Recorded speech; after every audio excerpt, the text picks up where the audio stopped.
안녕하세요. 여러분은 뉴스를 보다 보면 보수와 진보라는 말을 정말 많이 듣게 됩니다. 그런데 막상 누가 물어보면 정확하게 설명하기는 쉽지 않죠. 많은 사람들이 보수는 좋은 거다, 진보는 나쁜 거다, 또는 반대로 진보는 좋은 거고 보수는 낡았다고 생각하기도 합니다.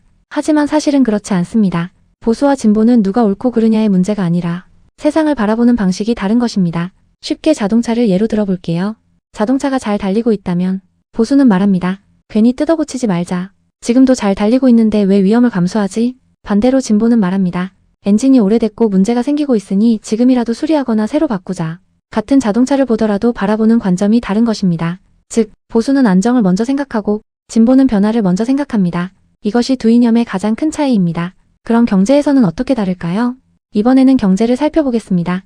예를 들어 동네에 작은 카페를 하나 운영한다고 생각해봅시다. 보수는 이렇게 생각합니다. 정부가 규제를 너무 많이 하면 장사가 어려워진다. 세금을 줄여주고 자유롭게 경쟁하도록 해야 경제가 살아난다. 즉, 기업이 성장하면 일자리가 늘어나고 결국 국민 모두가 함께 잘 살게 된다고 보는 것입니다. 반대로 진보는 조금 다르게 생각합니다. 시장에만 맡겨두면 돈 있는 사람은 더 부자가 되고 힘없는 사람은 점점 더 어려워질 수 있다. 그래서 정부가 복지와 교육, 의료, 사회 안전망을 강화해서 경제적 약자를 보호해야 한다고 주장합니다. 예를 들어 실업급여, 기초생활보장, 공공의료, 무상교육 같은 정책은 정부가 적극적으로 역할을 해야 한다는 생각에서 나오는 경우가 많습니다. 결국 보수는 성장을 먼저, 진보는 분배와 기회를 먼저, 이렇게 우선순위가 다를 뿐입니다. 보수와 진보 중 누가 맞는 걸까요?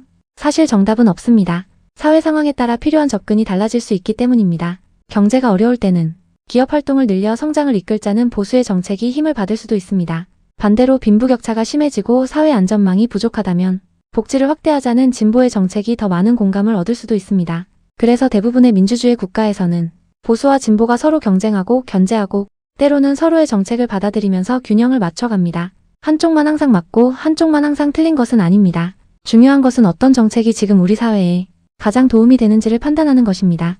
오늘 내용을 한 문장으로 정리하면 이렇습니다. 보수는 안정과 성장을 우선하고 진보는 변화를 우선합니다. 여러분은 어느 쪽이 더 맞다고 생각하시나요? 댓글로 여러분의 생각을 남겨주세요.